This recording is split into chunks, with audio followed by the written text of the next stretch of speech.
Okay, I would like to welcome you all to this seminar on EU-NATO cooperation, competition and complementarity.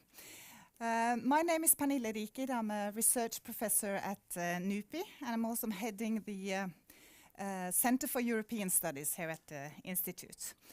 And this seminar is linked to two projects that we have here at NUPI. One project is called Norway and the EU towards 2030, which is funded by the Ministry of Foreign Affairs and covers security and defense, but also health cooperation, Green Deal, and also democracy and rule of law. And the other project that this is linked to is a project funded by the Ministry of Defense called Eurodefense, and it looks at the changes in the European security architecture in light of the recent changes changes in the security context, and also, of course, with special focus on the implications of the war against Ukraine. We are very fortunate today to have Dr. Daniel Fiott here with us to talk about these issues. You know this topic very well.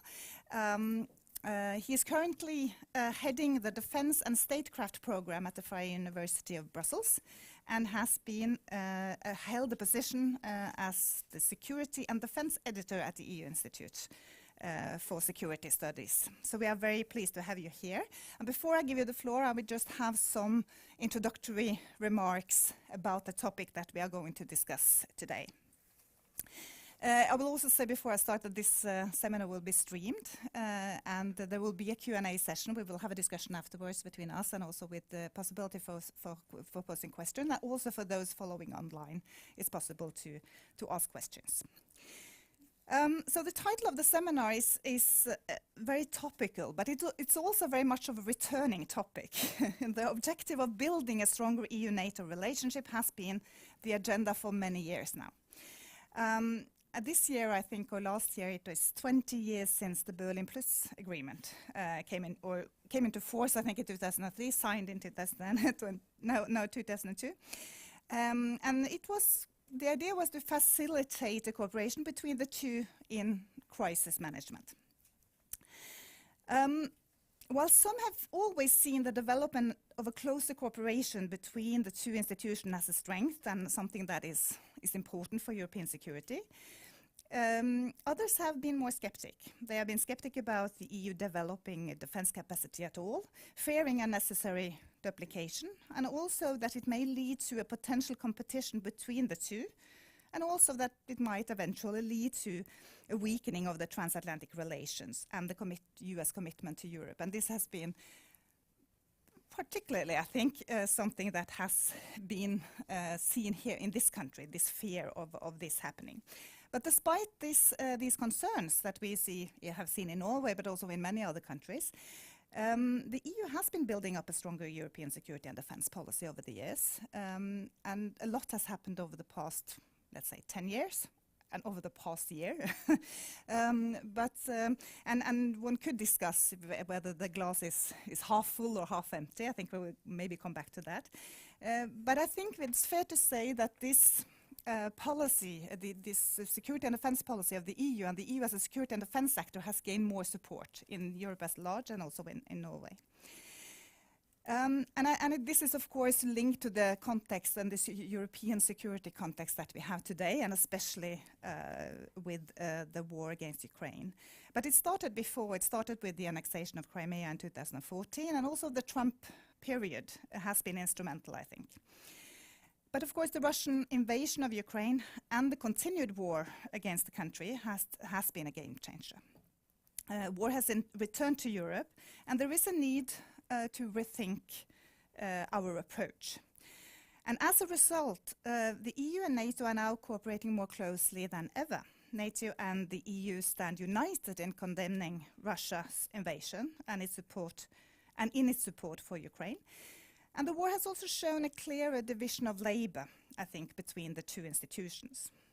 In my view, NATO has in many ways returned to its core tasks, territorial defense and deterrence, while the EU has shown its strength as a credible security and defense actor in this context, both in its capacity to make bold decisions and punish Russia, and to support Ukraine financially, politically, but also militarily. in close cooperation with US and other Western partners. So while NATO is in many ways our kind of ultimate insurance, there is still some limits to what NATO as such can do in such a conflict with Russia due to the risk of escalation. And it has become increasingly obvious that EU has a key role to play and that cooperation between the two is needed more than ever. And we also see a greater ambition linked to the future EU-NATO cooperation. Both NATO's strategic concept and EU strategic compass of last year emphasizes the importance of this partnership.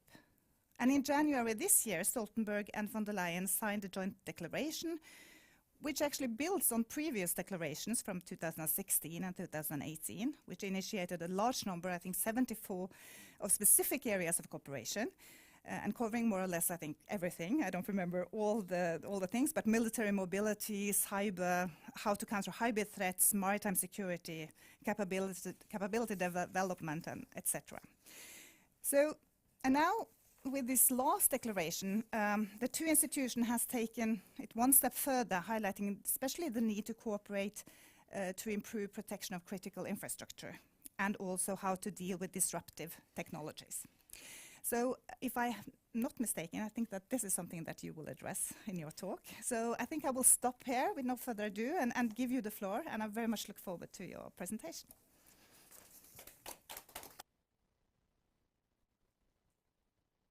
Thank you so much. I guess you can all hear me, right, with this microphone. Thank you.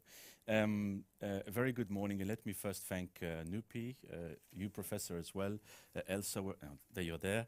Thanks for the invitation, and also, again, let me reiterate the thanks for the flexibility in reorganizing this event. We were supposed to have it earlier on in the year, but I'm very glad that I can be here, and especially on a day where NATO defense ministers are also meeting in Brussels on the second day. I think it's quite a relevant discussion to have, and very timely. So thank you very much. You've already, I think, set the scene very nicely for some of the major themes to think about when we talk about EU-NATO cooperation. And in the title, there is a reference to complementarity and competition. And I would say that's a very well chosen title, because there are elements, and I will admit this from the beginning, there are elements of both in the relationship. And that has always been the case, I would say, from the very start of EU-NATO cooperation. What I would like to do in the next few minutes, and I've been told to stick to about 40 minutes, so someone will throw something at me if I speak for too long.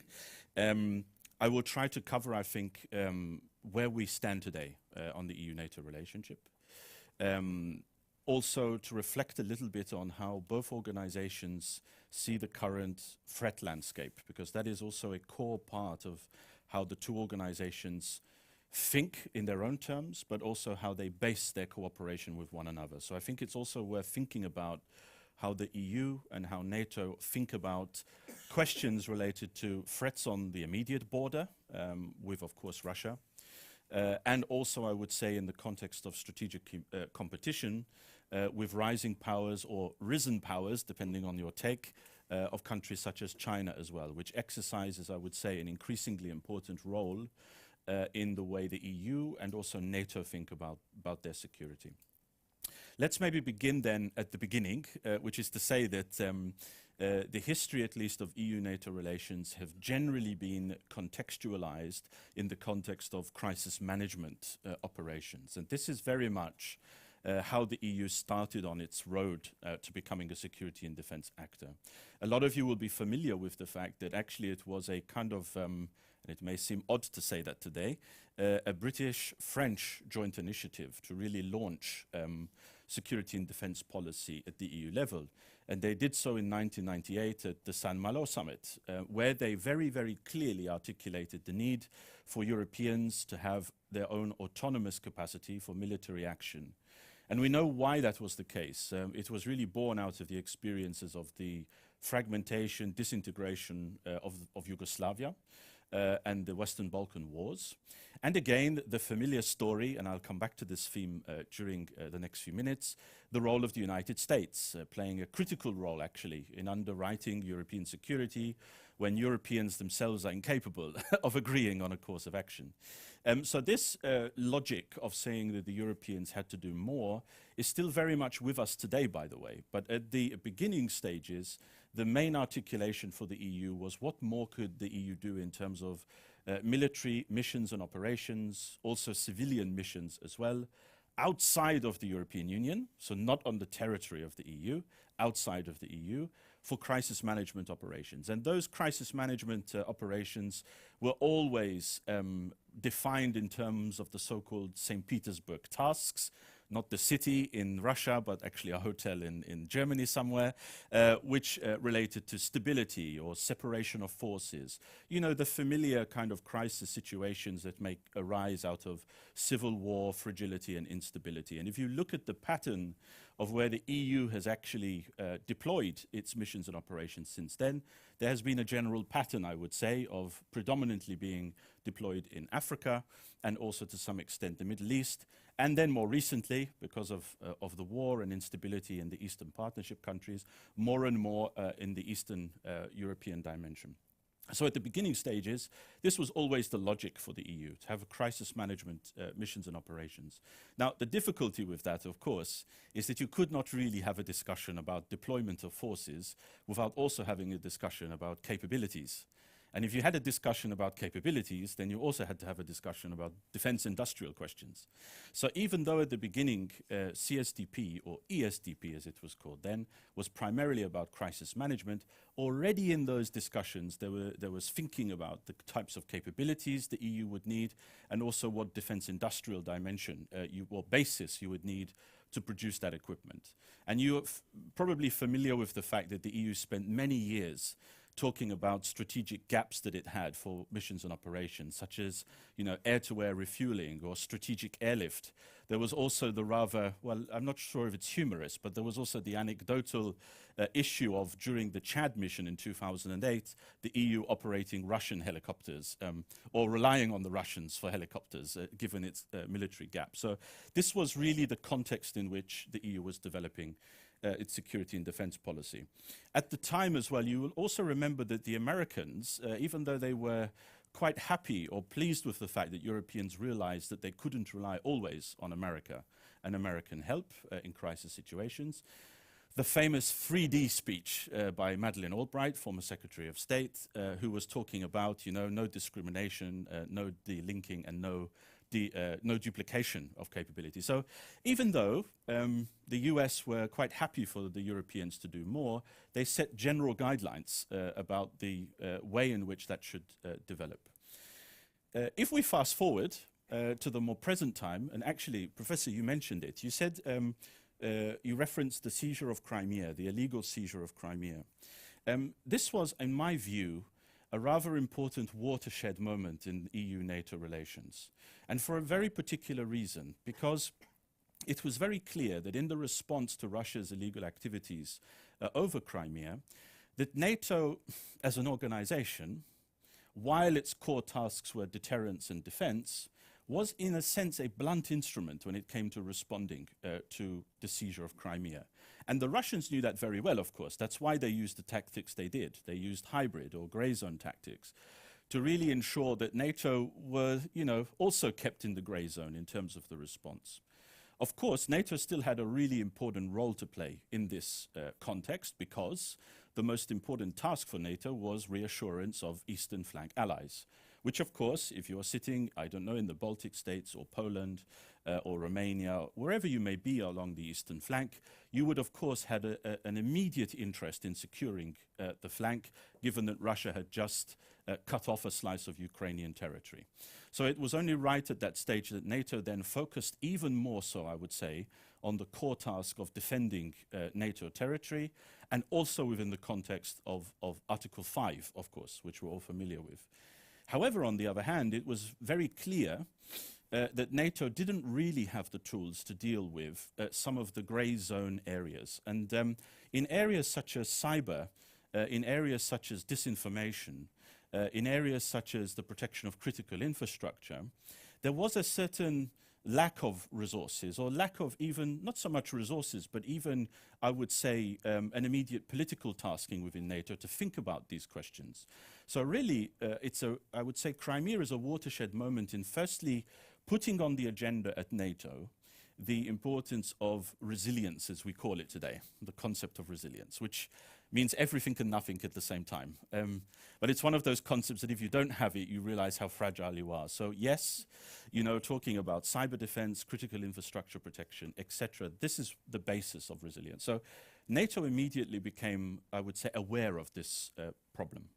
If you see now in the latest strategic concept, which was delivered by NATO, it is also very clearly an important part of NATO's strategy moving forward, the concept of resilience. So it's fair to say that in the context of the alliance, this question of not just core defense or deterrence, but also the question of resilience and how it meshes with the idea of deterrence and defense is important. For the EU, on the other hand, at that time, we realized that actually we do have a lot of resources for grey zone areas and issues. When it comes to, for example, the Commission's custodianship over the single market and questions related to cybersecurity, combating disinformation, protecting critical infrastructure, also keep in mind at the time that the Ukrainians really needed financial support for their economic health, etc. It suddenly became clear that the EU had a lot of tools which, very similarly to NATO, had not really not made the connection between the tools that they already had and how that could be of use in the context of the Ukraine crisis. So I say this because actually this is one of the core reasons why we see a rather more energetic cooperative spirit between EU and NATO at that time. And I think, in international politics, let's say, personal relations and personal characters really help. And in this period of history, it was very important that we had, on the one hand, Secretary General Stoltenberg, and on the other hand, High Representative Federica Mogherini, as the heads of both organizations responsible for security and defense. They came from the same political family. They had also themselves known each other way before, I would say, when it came to personal relations. And sometimes you need that type of chemistry to help when you're thinking about how to take your cooperation to the next stage. So it should not really be a surprise after the Crimea crisis that the EU and NATO decide to sign their first joint declaration on how to take forward the cooperation between the two organizations. We're now on our third one, the third one being delivered as of this January.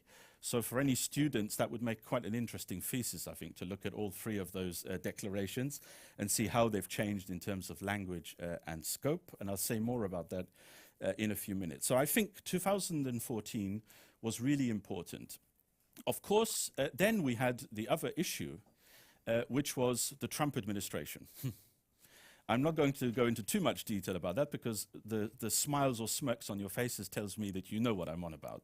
But that was, I would say, a rather dark period, not just for EU-NATO cooperation, in one sense, but also for the alliance itself. So the signaling that was sent out was not exactly conducive or healthy to all of the kind of automatic reassurance allies had for Article 5 and whether or not the United States would ultimately guarantee security in Europe.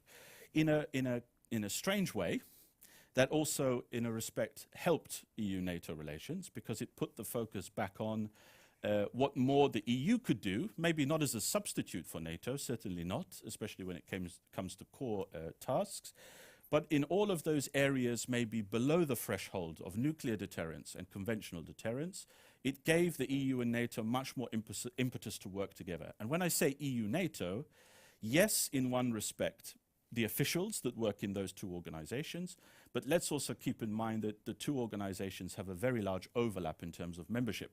So the member states were also, I would say, maybe not hedging, but they were prodding and using each organization to try and manage the potential fallout from the Trump administration. We now have a different president, of course, in the White House, which is far more conducive to cooperation. But we also have the escalation of war in Ukraine and also Russia's invasion as of February last year. Now, this war in itself, I think, has also pushed the EU and NATO much closer together. But let me also say, for those of you, like me perhaps, who have read through the so-called progress reports, who's done that? Okay, at least one of you has read the progress reports of EU-NATO cooperation, where indeed the two organizations, they go over the progress made in terms of the common actions that they agreed together after the first declaration, but they also talk a bit more broadly about the state of EU-NATO cooperation. Now, it's a very interesting document to read, the progress report, but it doesn't have too much weight, if I'm being critical. And by that I mean that a lot of the language is actually focused on bilateral meetings between staffing. Okay, so yes, the NAC, the North Atlantic Council, the PSC, Political and Security Committee of the EU, are constantly meeting. We also see very clearly the senior level leadership, Secretary General Stoltenberg, President of the Commission von der Leyen, HRVP Borrell, also coming much closer together when it comes to communications, visits, press releases, presses, whatever you want. I think that's important from a strategic communication point of view to show the two organizations are together, but it does beg the question, if that is the only thing you can celebrate, then what is missing from this cooperation? And that, I think, is really the challenge for anyone looking at EU-NATO relations today, to think about how that relationship will evolve in the next few years. And yes, part of that is about what the EU itself is doing as a security and defense actor, but also in the NATO dimension, it really depends a lot on the future direction of the United States as well in the alliance. And those two questions, I think, are fundamental to understanding EU-NATO cooperation moving forward.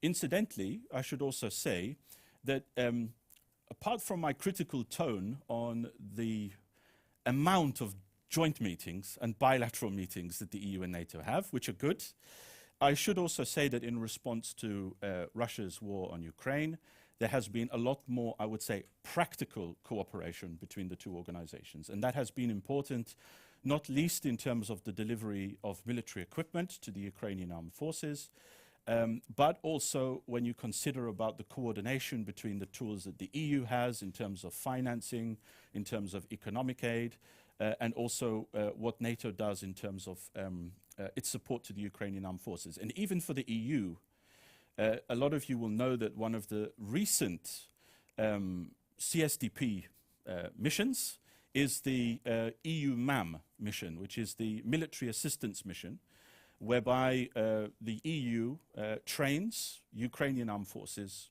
in their kind of assistance in the war.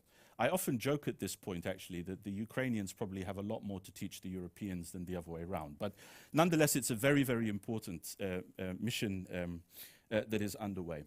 So I think in practical terms, that's also important. Keep in mind as well that even in terms of NATO's reassurance for the eastern flank countries is extremely important, probably even more so now than in the past. Not necessarily just in terms of reassurance, so increase of boots on the ground and military equipment, but also think about the really important aspect of so-called escalation or nuclear escalation. Really critical here. We've seen, I think, some worrying cases as well over the last few months of stray missiles landing in certain countries, which okay, maybe they're context specific, but we have to also keep in mind that it's these types of actions that test and challenge the unity of the alliance and also its ability to reassure members. So that, I think, is one of the immediate consequences of the war, that the EU and NATO it's not just a declaratory cooperation, but it is also, I would say, in practice happening, and that's important to keep in mind. What's also important, I think, is to think about the ways in which the EU and NATO look at their immediate neighborhood and also look at global security. And for this, it is quite interesting and important to look at both of the strategic documents that have been released by the two organizations. On the one hand, we had in March 22, the release of the EU's strategic compass. And on the other hand, at the Madrid summit in June 22, we had the release of NATO's new strategic concept. Now, the compass itself, let me just spend a few minutes on this. The strategic compass, I think, tells us a lot about how the EU is evolving as a security and defense actor. I said at the beginning that the EU was always set out as a kind of crisis management responder or crisis manager. That still relatively holds true today, but let's also keep in mind that even in that context of being a crisis manager, the EU has become sorely tested in many respects. Let's, for example, look at what is happening in the Sahel, where in many cases European armed forces are being dissuaded or even ejected, if you want to use the word, from certain territories by organizations such as Wagner or even militia groups in the area. So even in crisis management operations, the EU has a bit of a problem there. And it fits, I think, with a larger trajectory following on from the experiences of the evacuation from Afghanistan, where there are serious questions today about the relevance of the crisis management paradigm. And that means in the future, what willingness do European leaders have of deploying force outside in sometimes very far away, sometimes very hostile areas of the world, when arguably the major security concern is here on European territory and soil, or nearby at least, okay? So there is this question here about crisis management. Now in the compass, the drafters go some way in addressing this problem of what more you need to do in order to ensure that your missions and operations can stand a test of time, or at least not be ejected so easily from territory. That's not an easy thing to get right. Largely the response has been that we need more capabilities or more technological sophistication. I think the reality is much more complex than that, in the sense that you also need governments to have a willingness to deploy forces in the first place, even if they are the most equipped. What the compass does, however, and I think this is quite interesting, at least for me, is how the drafters, and keep in mind that the compass, the document, was endorsed by the European Council now, so at the highest level of political authority. They also make in the compass a very big point about all those other areas of security and defense that the EU needs to prepare for. And by that, if you look at the document, there is a much greater emphasis now on protecting what are called the so-called strategic domains of international relations. That means space, that means cyber, that means air, and that also means maritime trade routes. Now, the treaties are very clear that any EU defense and security operations presence has to occur on the external borders of the EU. And they've taken that quite literally by saying, well, okay, if there is, for example, a crisis situation where maritime choke point occurs in, let's say, the Indo-Pacific somewhere, which has an undue impact on EU trade, so it stops the supply of trade to the EU, or if EU nationals are somehow involved in trouble or are kidnapped or trapped, whatever, the EU should be able to have the resources, capacities, and mechanisms to deal with that type of crisis.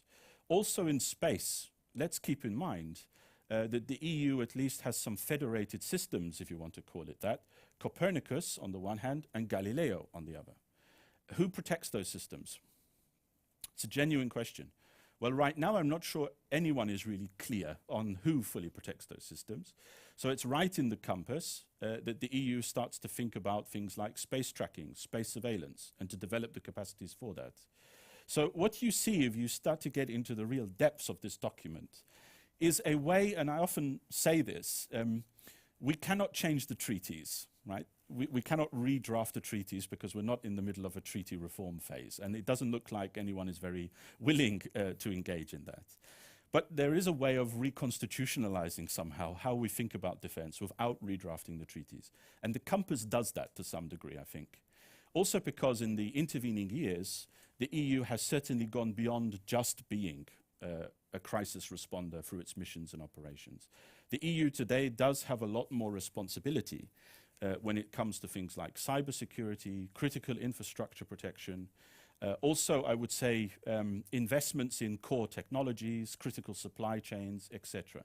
So the moment you start to look at EU policy and you decide yourself, is this an economic tool, or is this an economic sphere of policy, or is this strategic or security? It's so difficult to separate them now.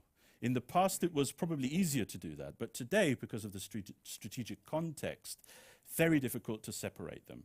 So pretty much all areas of EU policy, to some degree, have strategy and security hardwired in them. And you see that not only causing some degree of a complication in the EU itself as an institutional setup, so who holds responsibility for certain tools, certain financial resources, capabilities, etc. What is the balance between supranational institutions like the Commission and member states, on the other hand, who have, for historical reasons, kept a very tight grip on any question to do with security and defense. So this move is also having a shake-up, I think, within the EU itself institutionally. For NATO, on the other hand, with the strategic concept, this is also a really important document. Also, I might say, far more readable than the Compass. It's much shorter. It's much better, I think, in terms of strategic communication. Shorter, sharper, to the point. Nonetheless, I think what the concept does is really important, because it does, because of the context that we find ourselves in, exactly as you said, Professor, underline the importance of the core tasks of NATO. So deterrence and defense. And it goes a bit further than that in saying, or at least framing it in the Euro-Atlantic sphere. That's important. That's an important signaling, I think, to countries such as Russia, but also to allies themselves. But there is a problem, which is that, of course, Russia is the most immediate problem. It is also the most immediate regional problem.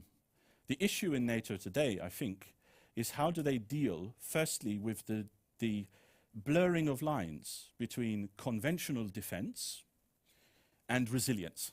That's the first thing. So how do they manage this crossover, especially when the alliance themselves, admittedly, don't necessarily have the resources to do everything in that domain? And that's one of the reasons, by the way, why EU-NATO cooperation becomes much more relevant in this context on resilience.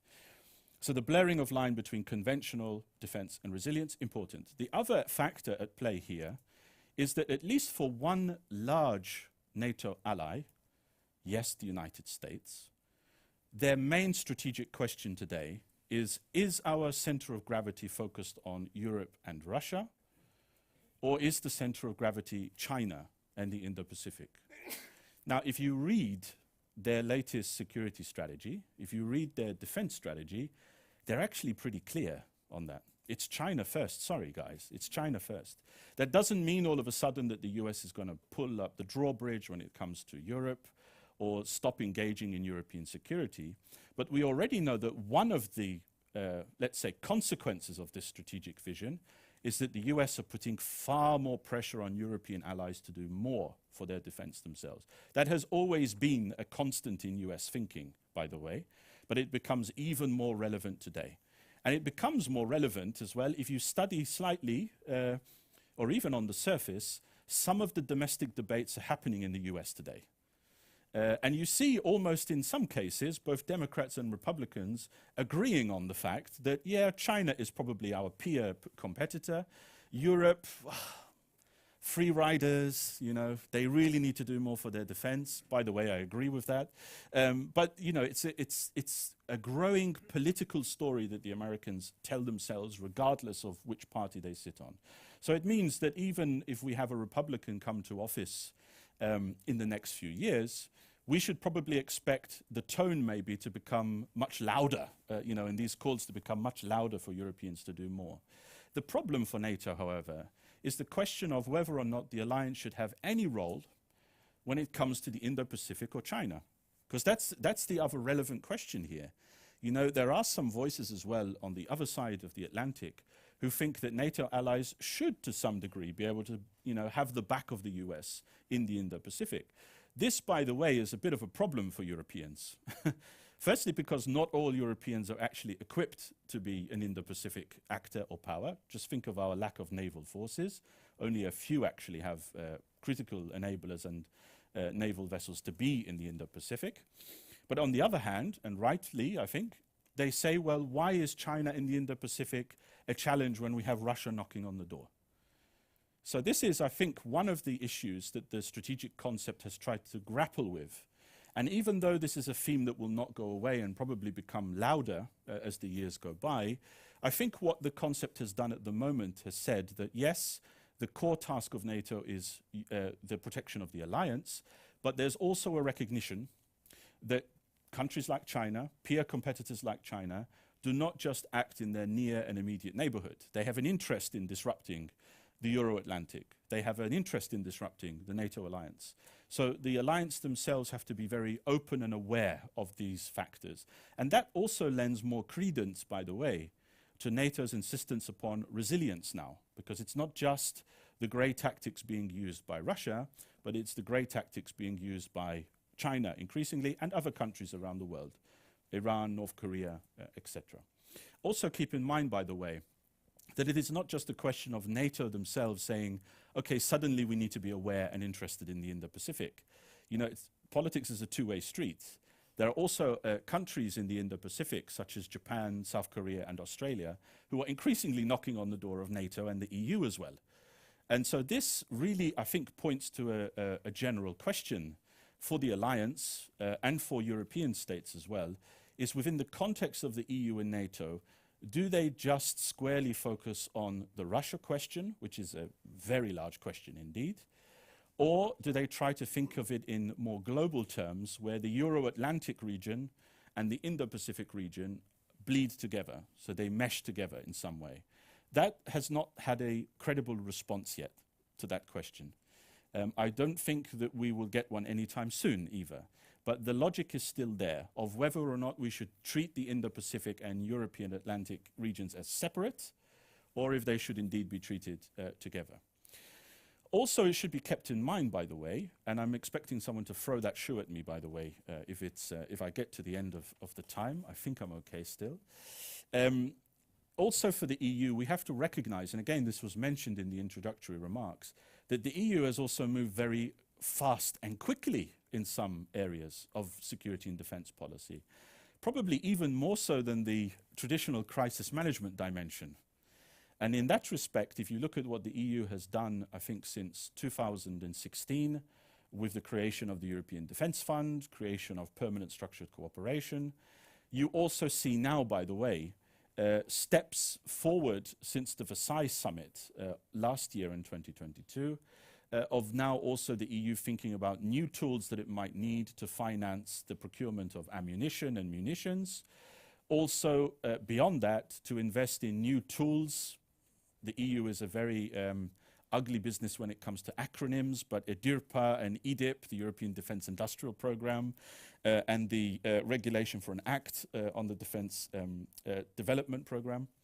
These programs are really designed also for Europeans, firstly, to up their manufacturing capacity, so they can actually produce ammunition and munitions, but also with an eye to the future, thinking of questions such as joint defense procurement as well for certain capabilities. And you can already think, for example, about the next generation fighter aircraft or the next generation main battle tankers, some of the cases that might be involved in any future defense industrial program. That, by the way, also raises serious questions, I think, not just about the very sensitive or controversial title of joint defense procurement, which is itself loaded, but also keep in mind that you can't really do joint defense procurement without also having some greater joint defense planning. It just doesn't work, right? So I think the biggest challenge that the Commission has today, and also member states have in the context of the EU, is how far do they want to go with joint defense procurement? Do they want to go further than that and also think about joint defense planning? As of today, I'm uncertain that they have that ambition. But we have to see in the next few years that these types of new initiatives on the agenda will also, I think, push the EU further away from its original crisis management paradigm basis and into a much more, I would say, comprehensive defense actor that thinks about capabilities, industry, etc. Therein lies a problem, I guess, because we come back to Madeleine Albright again, and the question of duplication of resources. Now, what's really quite interesting here, I think, when thinking about this question, is not necessarily just the EU-NATO cooperation or dimension, but think of the increasing role of the EU-US bilateral discussion. One of the interesting developments, at least since President Biden took office, was the immediate need for a dialogue. Now, for NATO, that may not sound quite nice, right? Because NATO is not included in that bilateral dialogue. It's the EU versus the US. But I think out of that, you've seen some interesting signaling, not only in official speeches by the president, but also in official documents released by US government ministries and agencies as well, where the language has started to change slightly, only slightly. It is not really just a question of thinking about duplication. In fact, the word duplication is used very seldomly now. The way it's framed is that we have, no issue with the Europeans developing military capabilities. And by extension, we recognize that there is a defense industrial dimension to that. But they do stress the complementarity word, which is in the title of this. So they don't want, let's say, capabilities to be developed that are, let's put it frankly, not set to the tasks of NATO's core functions. Now, the US again come back to their main strategic thinking here, which is that we want the Europeans to be able to hold down Europe themselves. So why would they waste energy and resources on capabilities that have nothing to do with that task? That's the number one way of thinking about this from a US perspective. For the Europeans, and in the context of the EU as well, I think there has been a shift in this regard. We have seen in many, let's say, past capability projects, all capability priorities geared towards crisis management. And that's why you get the familiar story of we need strategic airlift all the time, constantly, or medical hubs, or this type of, excellent, brilliant. But that doesn't really get to the core tasks or the core function of the defense of Europe. That's why if you start to look in the defense fund, more so than permanent structured cooperation, I must say, but still in permanent structured cooperation, you see the development of capabilities that are not, let's say, EU-centric even. They're Europe-centric. And it's quite interesting to see that in many respects, the capabilities being developed do respond to the task of defense of Europe as well. Now, you can always have arguments. If you develop a next-generation fighter aircraft, sure, that will help you protect Europe, but you can probably do out-of-area operations with it as well. The point is that at least you have those capabilities that can do both tasks and not just one or the other.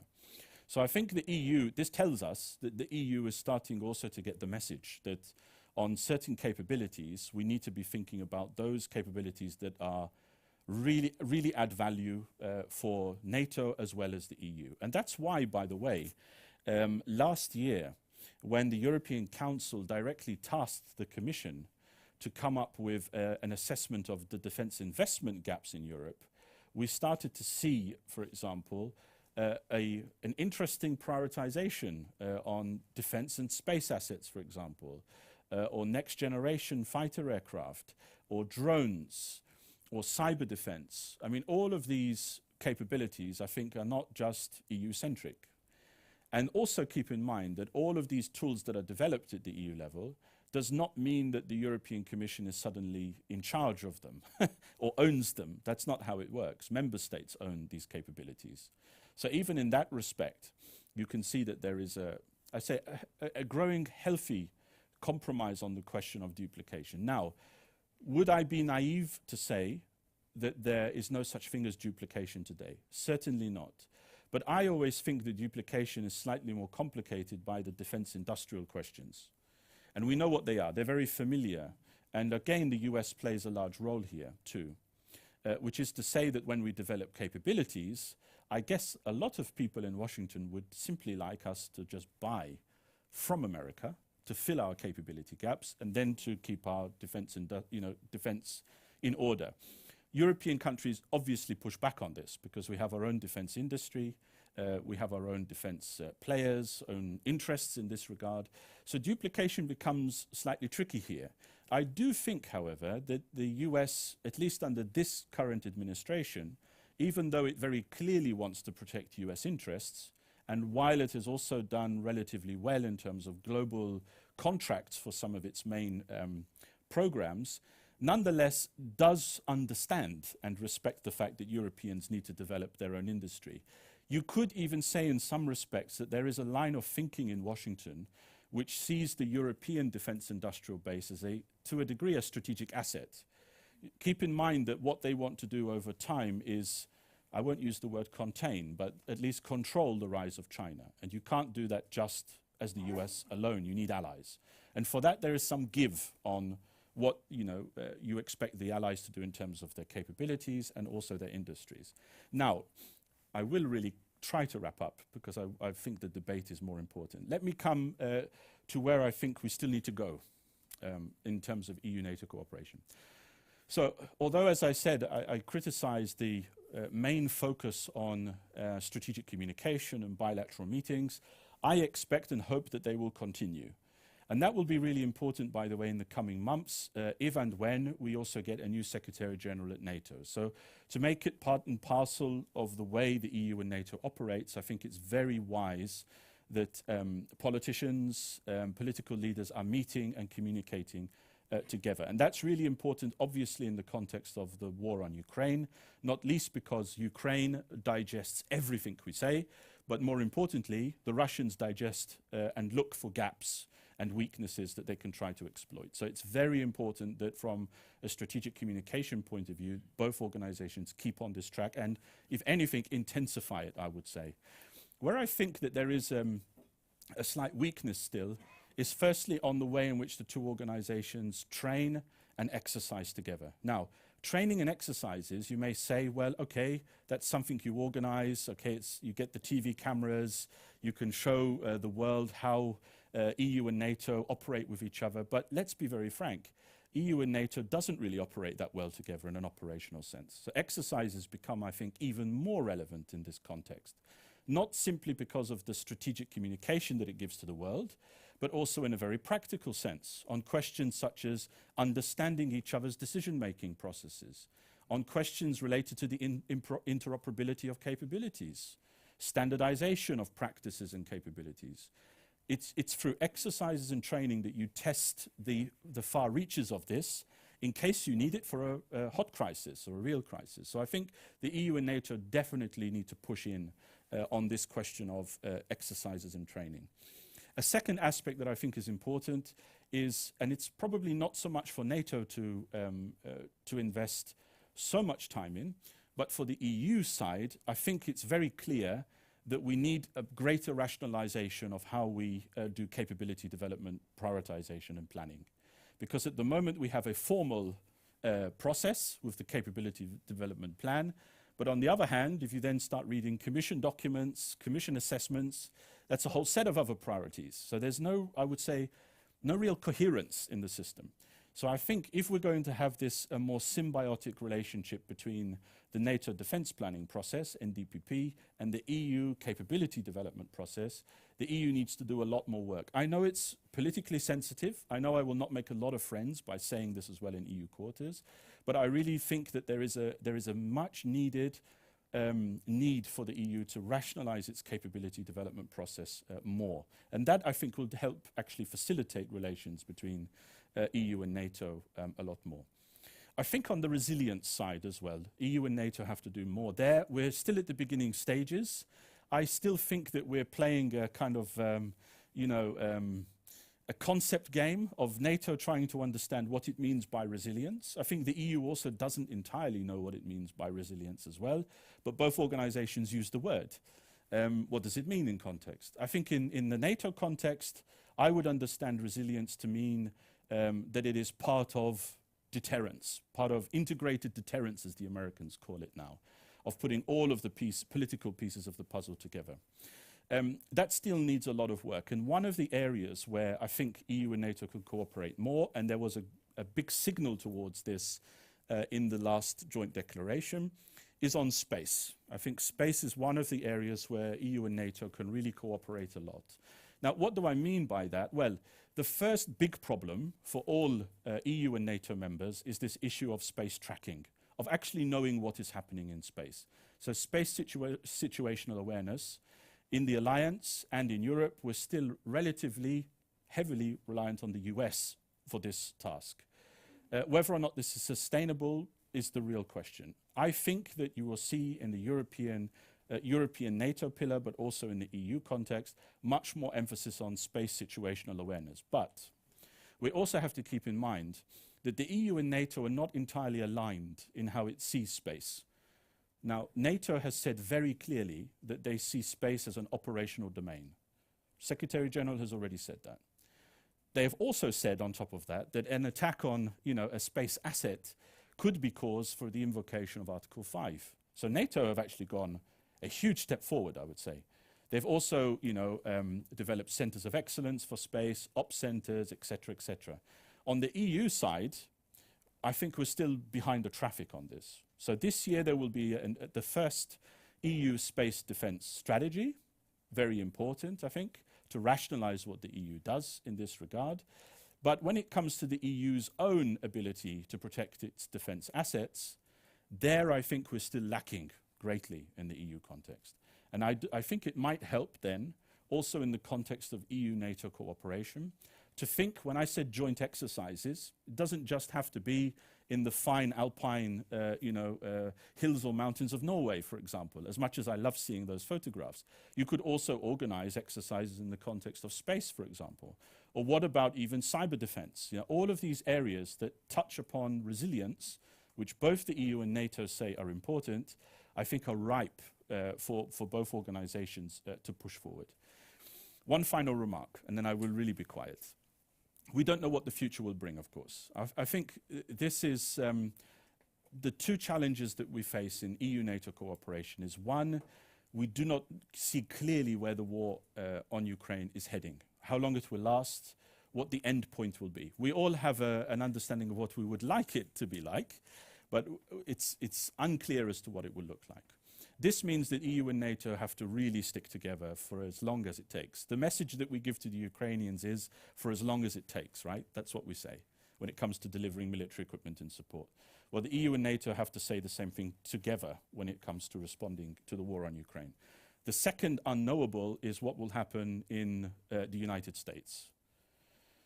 If we have a rerun of what happened under the Trump administration, then you will have to see the EU and NATO coming together much closer than we had in the past. The temptation will be, it's NATO's problem. It's the Americans and it's NATO's problem. We in the EU can do what we want then, I'm not sure that's strategically wise to do that, simply because, as I said, the overlap of membership is so clear anyway, and the strategic tasks at hand are so important. One final point as well on this is the China question. I do not expect this to go away anytime soon, and it will continuously be a challenge for the EU and also for NATO as well, both within the organizations themselves, but also between organizations. I don't think EU and NATO today have had a very structured or in-depth strategic dialogue on China. They have come up with the same formulation. We're all familiar with it. They're competitors, they're partners, and they're also rivals. I'm not sure if you can square all of that, but that's what we've come up with. It's a conceptual fudge, so to speak. But I think that the EU and NATO need to have a much more serious discussion there, simply because, at least on the EU side, the economic dimension is so important when it comes to China. But in the NATO context as well, let's not forget this very important question of resilience, protection of infrastructure, cyber defense, countering disinformation, grey zone tactics that could also be used. These will only increase as time goes by. So on that more, I would say, was that optimistic or pessimistic? Probably somewhere in between, but thank you for listening.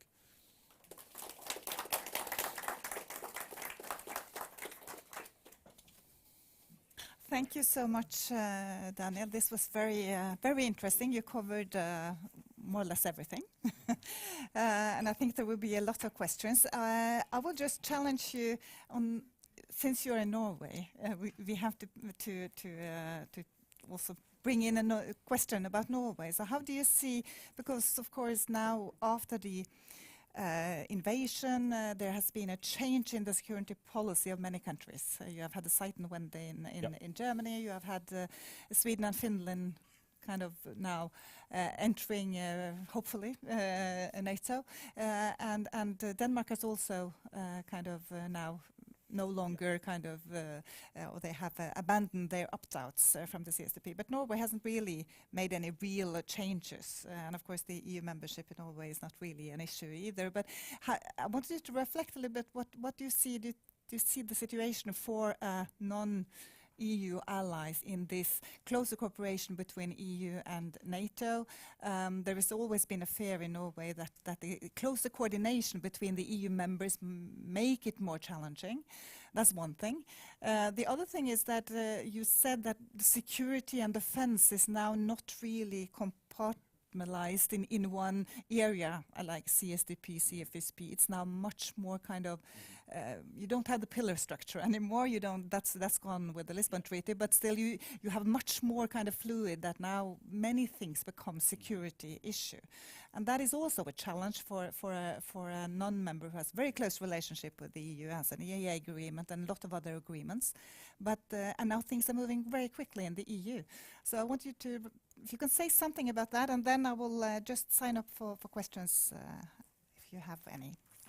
Thanks so much. Yeah, no, so great questions. And you already took one of the answers out of my mouth, which was Turkey joining the EU. That would make life so much easier. But I don't want to put that out there. Let me just say that on the second point that you raised about not having so much clarity in terms of, well, let's say the expansion of the concept of security and defense. That is having a very, as you know, an institutional impact in terms of who are the key actors involved. We're very used to thinking of the Council being the primary source of authority and oversight for anything to do with security and defense. The European Commission now have their seat around the table, and increasingly so, actually, very ambitious on this agenda. And so it's not just a problem for Norway even, but it's also a challenge for EU member states themselves to, I would say, manage within this shifting approach.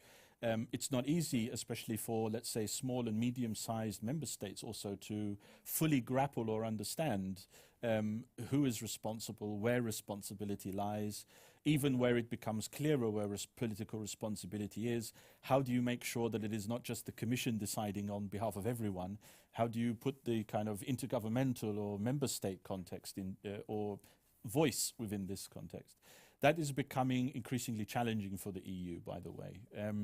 It's also why I said in my remarks that when it comes to capability development, it's one of those areas where you do see all of these different actors involved, but it's not clear actually who is really driving forward the process. I think that's also symptomatic of the fact that we have seen in the last years or so, the European Council themselves taking much more interest and a much more important role in security and defense, simply because there are just too many actors involved. And keep in mind that the higher you go up, the more actors you then have to include. For example, you cannot today have a discussion about defense investment without the finance ministers around the table. You know, and the EU itself is a very peculiar creature. When we talk about defense, who is it that is talking about defense? Well, it's the Foreign Affairs Council. I can just about hear the defense ministers in Europe groaning at this point, like, oh, it's always the foreign ministers who are in charge of this. So we have this kind of, let's say, strange setup where defense ministers are not entirely representative, but they are informally. Finance ministers have an increasing say, and the Commission also have a say as well.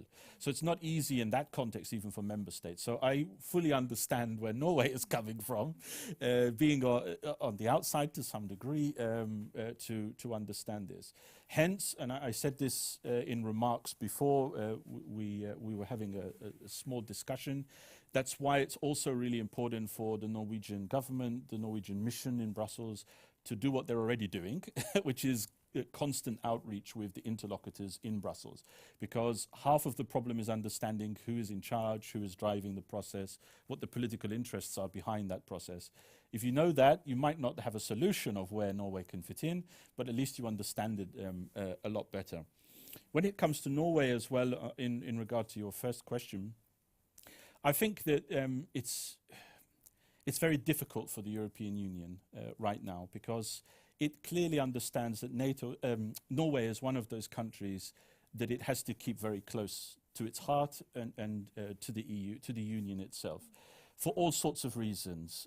Not necessarily just because of the type of relationship we have in terms of economics, and the internal market, but also because of the like-mindedness, which is really important.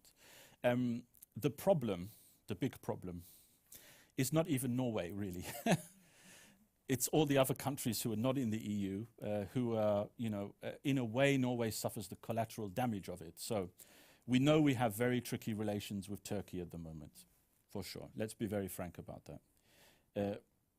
UK, the other one. So I can tell you very candidly that whenever you start a discussion up about, let's say, Norway in Brussels, in the EU, immediately the question is, yeah, but if we apply a rule for them, then it has to apply to the UK and it has to apply to Turkey. We're stuck with that kind of, I don't want to call it lack of imagination, but it is a kind of collateral damage of relations that we have with other countries which are not really in the best way possible. I saw now, very recently at least, but I'm not sure if I ever fully believe what is said in the UK press, but that the government is now trying to come up with a strategy to somehow soothe relations with the European Union and to try and build a relationship with the European Union. I think from Norway's perspective, you need to be muscling in on that discussion immediately and being part of that discussion from the very beginning, because even though the temptation will be to treat it as a bilateral relationship or a bilateral discussion, it clearly goes beyond that. And I would imagine even EU and UK having a vested interest in any discussion about what the future relationship looks like in security and defence, that Norway is not left with a substandard situation or relationship in that context. That has to be one of the core, I would say, approaches that needs to be taken. But that also depends a lot on what happens in London. You know, it's one of those countries which is still in flux. There could be a new government.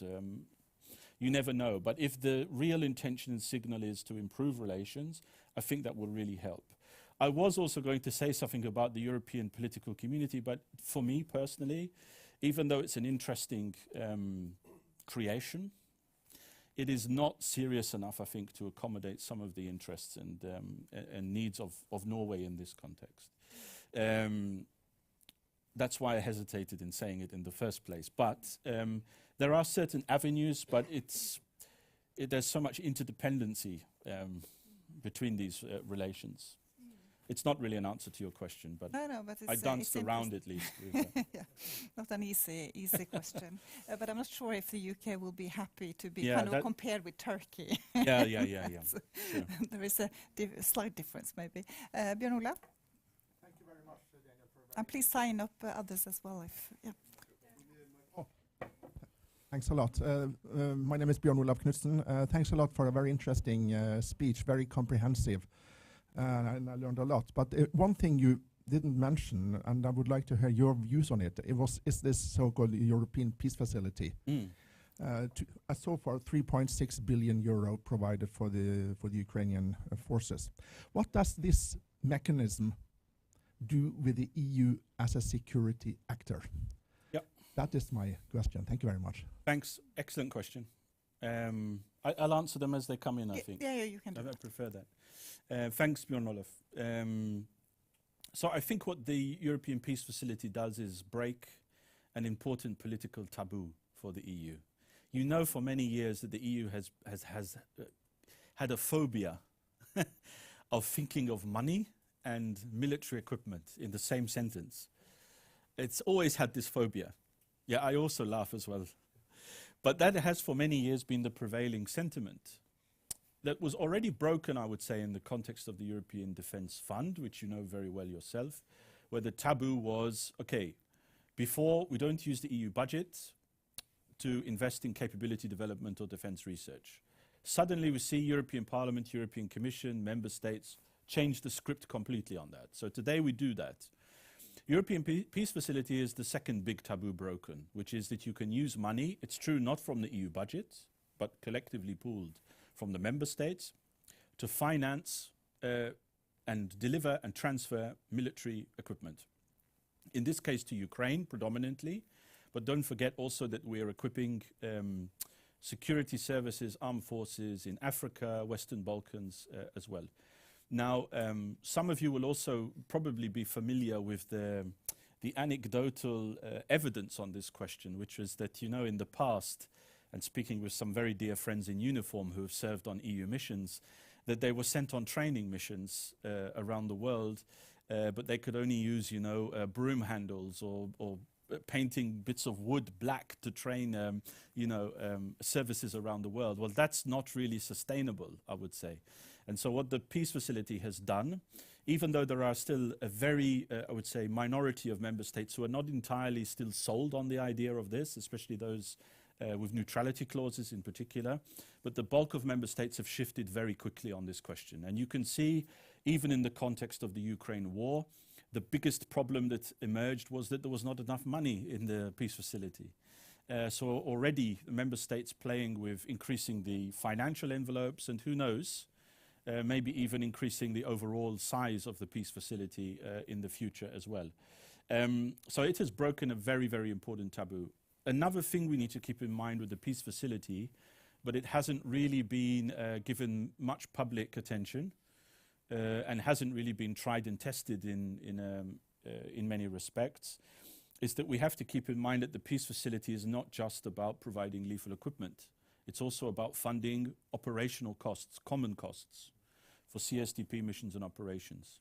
So when we now talk about, the EU developing rapid deployment capacities now, one large part of that, and one of the reasons why the EU always found it difficult in the past to deploy, was that there were the common costs were very low, 10% or so.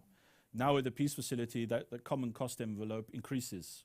So it's an interesting tool, I would say. The question, I think, also is about the long-term financial sustainability of it as well. If the member states agree collectively that they want to keep putting money in, that's great.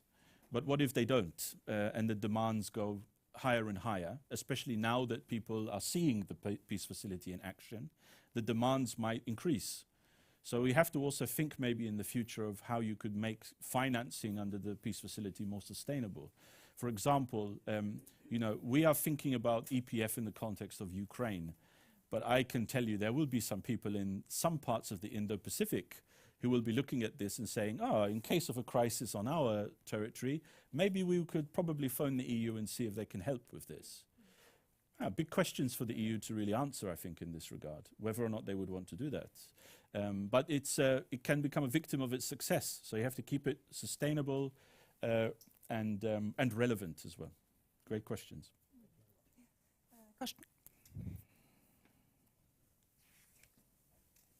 Thank you so much. My name is Karsten Friis. I work here at NUPI. Well, I had numerous questions, but okay, I'll try to remind.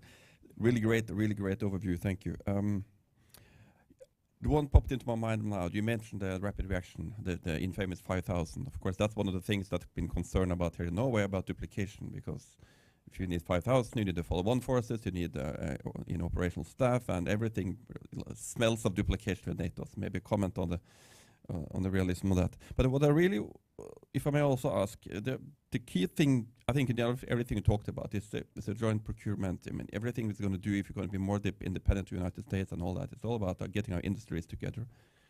You said joint defense procurement requires some level of joint defense planning. Could you elaborate a little bit on that and why that couldn't, I mean, in theory, be taken care of by NATO, and you could still have European joint procurement? Thank you. Yeah, two excellent questions. Let me take them in reverse, if I can. If you read the Commission's communication on defence investment gaps, where they start to talk about the areas in which the EU needs to invest money. So in cyber defence, I think we mentioned drones, aircraft, space, etc. Also air missile defence, by the way. So capabilities that you might not expect to see in Commission documents suddenly popping up. Very interesting in this context. But one of the lines that follows on from joint defence procurement is, and defence planning. And they just leave it there in the air, which I find quite interesting because it raises so many different questions. Firstly, is the defence planning process that we have inadequate today? I mean, that would be the logical assumption. If you say we need one, well, what's wrong with the one we already have, right? I think to answer that question, one could push and say, well, we've inherited a system that was maybe really well suited for crisis management only, but not really well suited to maybe some of the other missions and operations or responsibilities that the EU may want to take in the future. For example, you may definitely know that outside of the context of CSDP, we now have the so-called coordinated maritime presences, which is a tool which the EU has developed to pool maritime surveillance capacities, and if one is bold enough to say, probably in the future, to guide and to steer or to provide a framework for naval exercises, pooling of naval assets, etc. So even thinking beyond CSDP proper, there are other avenues where the EU may want to think about defense planning a bit more coherently, okay? Then the question becomes, well, if you agree that we need to change the defense planning system, who is ultimately going to be politically responsible for it? And one detects, at least in the Commission's work, that they would like to see a greater role for themselves in this. My argument there would be, well, they don't have any planning apparatus within the Commission. They have a DG DEFIS, which is for defense industrial questions, but there are no, let's say, institutions or bodies in the Commission that deal with planning for and deploying operations. That is a largely intergovernmental aspect of EU policy. So it becomes, I would say, a really politically sensitive question, because the moment you start saying or admit that we need to change defense planning, you immediately have to think about, well, who's in charge of this all, right? And that's why also I think during the Compass process, during the drafting process of the Compass, there were also some ideas about how to shake up the relevance of defense ministers as they currently are represented in the system. So as I said, they're subordinate to foreign ministers, they're subordinate to the Foreign Affairs Council, yet they think increasingly they have a role here to play when it comes to thinking about defense. Also keep in mind, by the way, that one of the big challenges that the EU faces is that most ministries of defense, let me be very blunt here, most ministries of defense don't really care about the EU when it comes to defense planning on a national basis. It's national planning, it's NATO, and then it's EU somewhere. Now, in some member states that may be changing, but the political question has always been is that if member states always think of EU defense as just CSDP, they would have had in some countries very little interest. I mean, you know, if you're sitting with Russia breathing down your neck, why are you interested in crisis management operations elsewhere? So it's a fair comment to make. So to give these ministries of defense more buy-in to the processes, I would say the expansion of how we think of EU security and defense has really helped them, because now suddenly in defense ministries, planners have to think, oh, well, if the EU is developing this capability or this capacity, then probably we should be interested all of a sudden in maybe joining that project or seeing how it will evolve. So already you start to trigger subtle changes in the way defense planners think in capitals. And that has always been the big disconnect between the EU, so Brussels, and the capitals themselves. So defense planning, I think, is politically sensitive, as I've said. I'm not sure how it will develop. And also one of the things as an observer that I'm also trying to look at is whether or not the question of joint defense procurement and this subtle reference to defense planning suddenly becomes decoupled away from it. In that respect, I'm going to be looking at the then agreed regulation on EDIRPA, what comes down the line when it comes to a European Defence Investment Programme. The language in there will be really interesting, because even on, sorry to go on for so long, but even on the question of joint defence procurement, it is not clear today who is responsible or who would be responsible for driving that process forward. There's no real procurement agency that the EU has. There's OCCAR, maybe, that they have been mentioned in this context. So then the question also becomes, are there aspirations to have an EU procurement agency or not? I'm not sure member states are ready for that, personally, but it's a question that is on the table. When it comes to the rapid deployment capacity, yeah, I mean, this has a long history to it. The criticism often leveled at the EU, and I think it's fair in many respects, is that we always build a new initiative on the last crisis that we've had to deal with, right? So back when we started CSDP, the number we floated was 60,000 troops, simply because the planning was, well, that's what you needed in the Western Balkans. Right, okay. Then member states decided, well, actually, we're not going to deploy 60,000 troops anywhere. Let's go for the battle groups. So that's a brigade size level, up to 3,000. That's more manageable. Still haven't even been able to deploy those. Now RDC comes, the 5,000 figure, again, that would be interesting for a show of hands where you think that came from. But we know, really, it came from Bagram Airport in Afghanistan. That's how many troops you needed to secure the airport, 5,000 to 6,000 troops. Again, the Americans did that, not the Europeans. So that number has been, let's say, selected to spearhead the efforts on the capacity.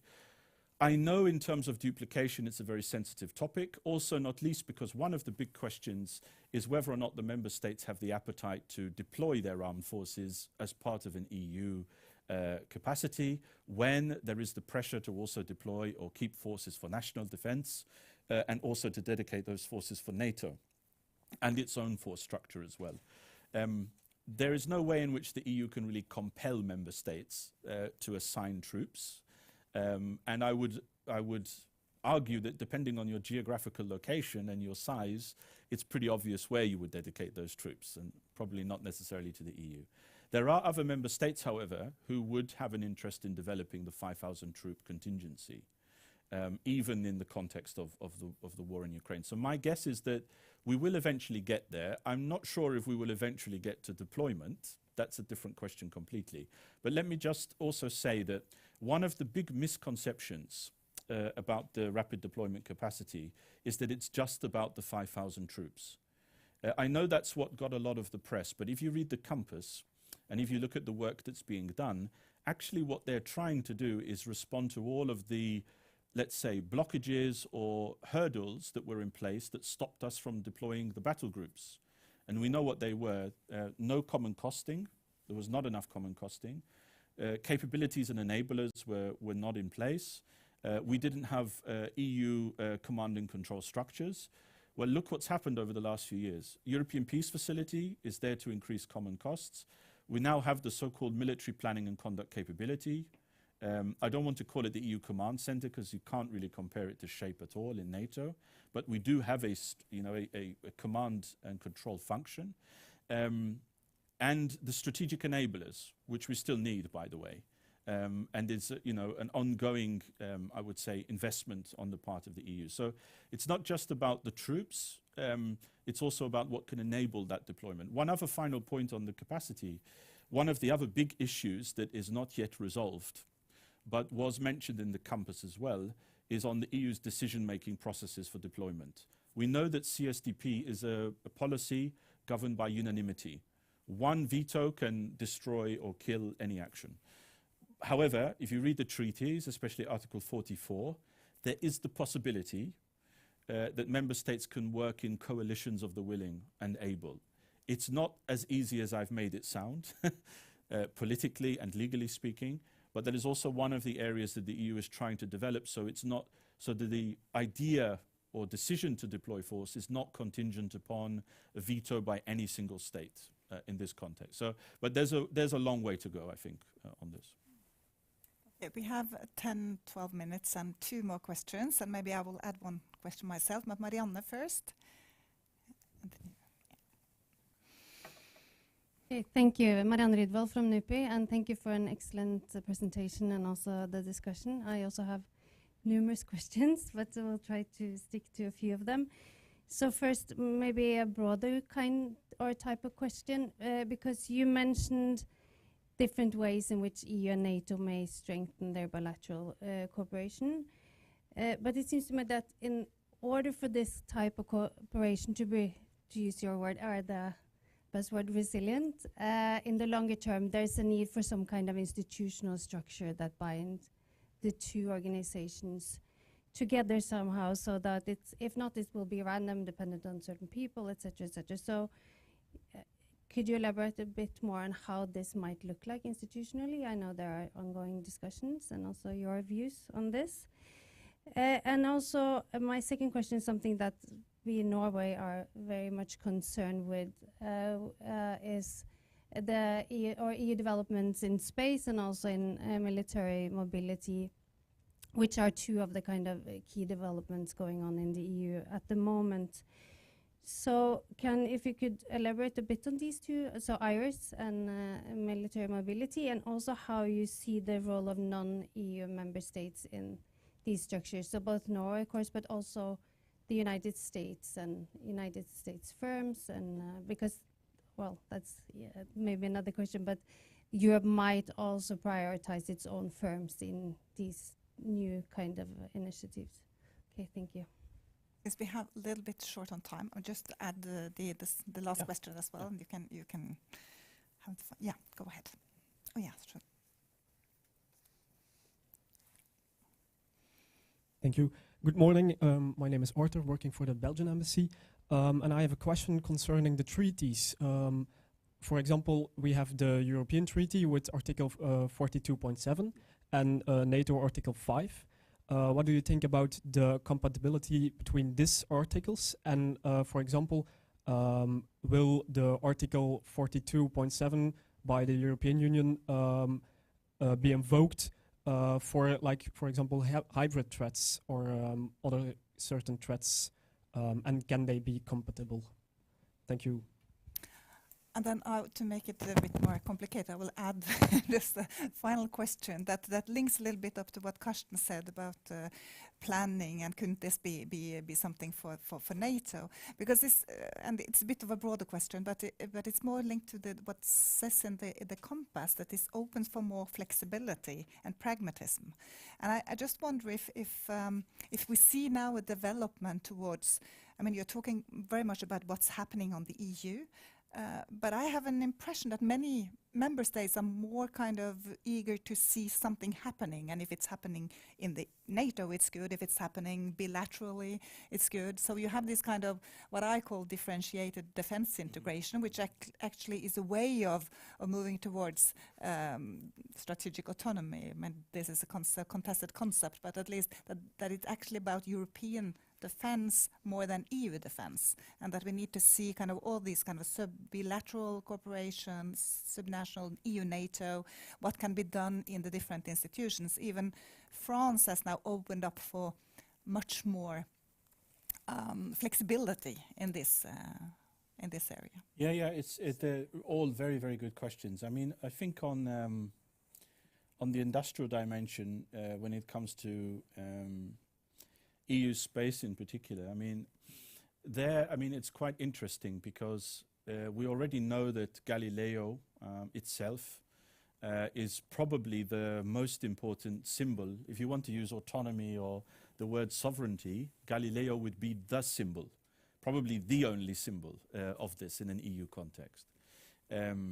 My impression is that in matters of space, the sensitivities around this at the EU level are quite strong on this. So even though now IRIS2 has got the kind of, the blessing from the European Parliament with a substantial vote in favor, now industrially it's up to going to the bids and the calls and putting them public. Also keep in mind on IRIS2 that the timeline is really ambitious. It's it's supposed to almost be built tomorrow. So it's when you consider also Galileo has taken quite a long time. But this kind of shortened time frame, I think, is also part of the fact that the EU recognizes that it has a huge strategic gap when it comes to secure communications. And I also detect in this, by the way, that there is a certain degree of impatience when it comes to relying on member state only capacities here. Because yes, it's true that some member states are very, very capable, but we also know that there are still some sensitivities in exchanging information, intelligence, etc. And I think that that's actually at the core of the issue when it comes to strategic projects related to space or elsewhere. That yes, the EU, I think, has insisted in the last few years on keeping as tighter control on security and information as possible. That's certainly there in the European Defence Fund. By the way, on that, it's no different to what the US themselves apply and call for.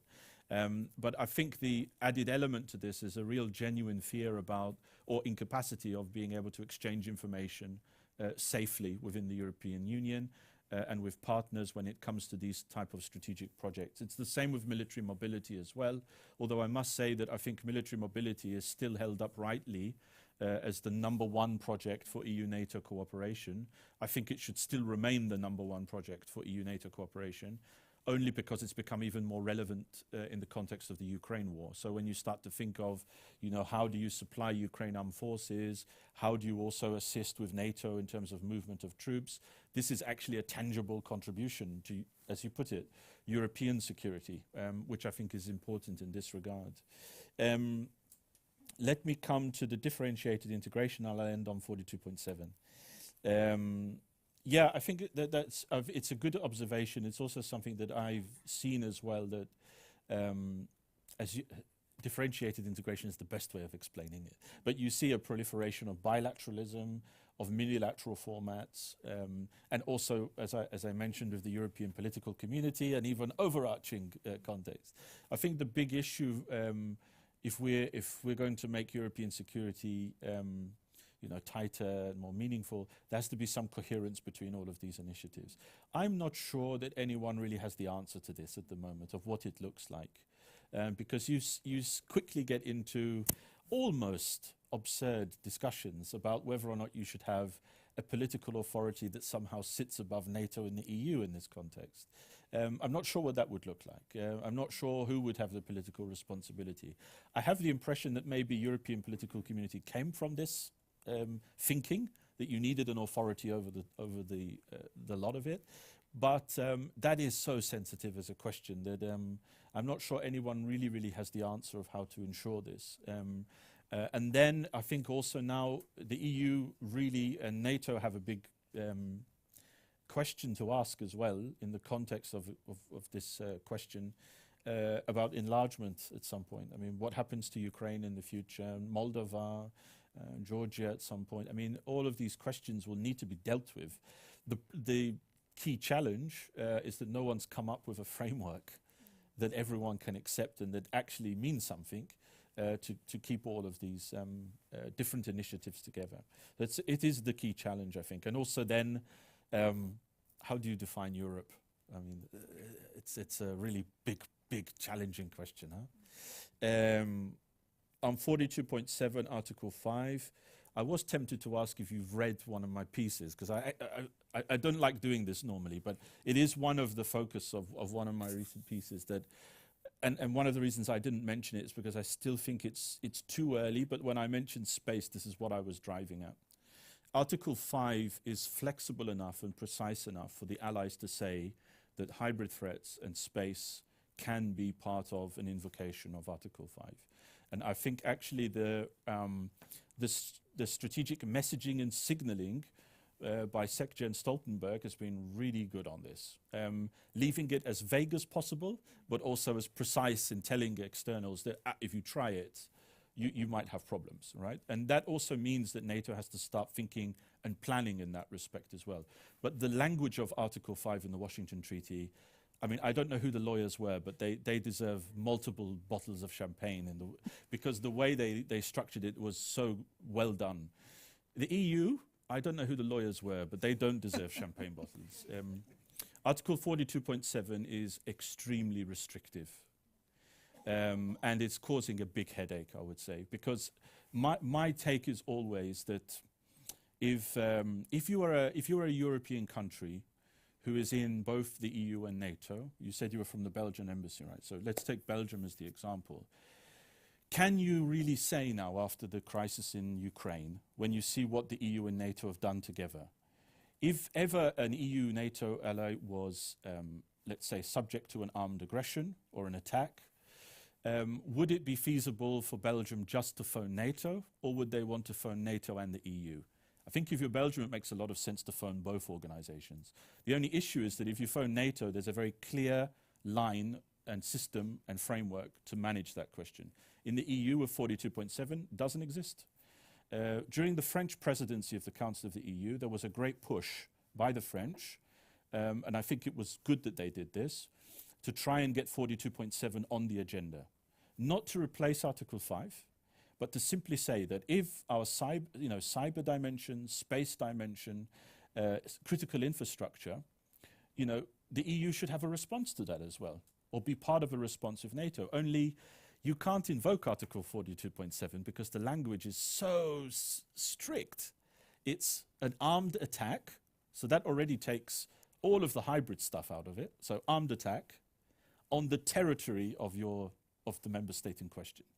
So that excludes space, because according to international law, space is not subject to national territory. So what are you going to do in that context? It's so restricted. I'm not a lawyer, but I have tried looking at this question a lot. And I think the only recourse, the only bit of language that helps us in Article 42.7 is the reference to the UN Charter, which means that if the UN Charter is broken, I think it's Article 51, 52, if it's broken, then you have the justified right under international law to respond in whichever way you want. So 42.7 becomes almost incidental in that respect, but would still follow the logic of an attack on one member state would be an attack by all. What that would look like where there's one EU member, non-NATO member, or the other way around, that's unclear. But for the bulk of members, I think it makes a lot of sense that they have the ability to trigger both the EU and NATO in this context. You wouldn't want a situation where NATO is responding and the EU is hamstrung, and vice versa. You wouldn't want that as well. So it's one of those areas that maybe if there's treaty reform in the future, the legal counselors in charge of drafting will be a bit more sympathetic. But so far, this is solidarity clause, isn't that? Couldn't that be combined with? Yeah, so that's Article 222 on the Treaty of Functioning of the European Union, and that is even more restricted. It's terrible. So we have the treaty itself, and then we have a council decision based on that. And what they say there, the very precise language they use, is that if you are subjected to a man-made or natural disaster, then you can have a response. Now that's excellent, because you say to yourself, okay, man-made, natural, that covers armed forces, an armed aggression that includes hybrid threats, everything. Even the way the treaty deals with the question of territory is much more expansive. It's really great. There's one problem. It says very clearly that you can only trigger Article 222 if the capacity of the state to deal with the crisis no longer exists. So what do some member states interpret that as? If you're a big member state, let's say Germany, France, Spain, Italy, whoever it may be, that means that your government have to have collapsed completely before you can then phone the EU and say, help us. And a lot of them do not want to admit, or will never want to admit, that their government has collapsed in times of crisis. So that's why France decided to invoke the 42.7 yes. after the terrorist attack. Yes, exactly. Okay, thank you so much. I think we have reached the end. This was great, very interesting, at least in my opinion. I think you all agree. So thanks a lot. Thank you.